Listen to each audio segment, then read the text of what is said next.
Hey there, it's Brittany Booker with BRG Real Estate.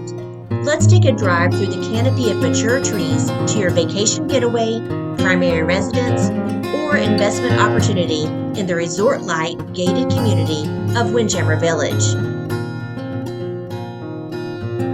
Setting just between Little River Waterfront and Calabash River Road, Windjammer Village is close to a vast array of dining and shopping establishments.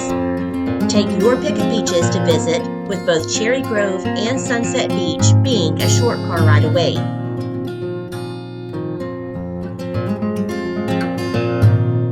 Little River is home to many festivals, including the Blue Crab and Shrimp Festivals, both held at the historic Little River Waterfront.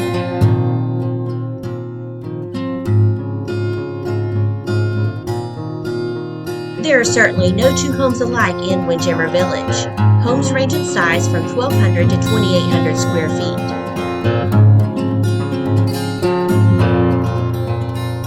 No POA has better amenities with such low POA dues.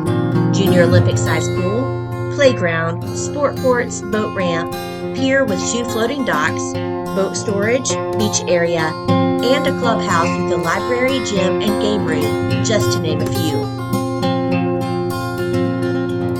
Make sure you click the link below to see homes available in Windjammer Village. Call me for your private showing today.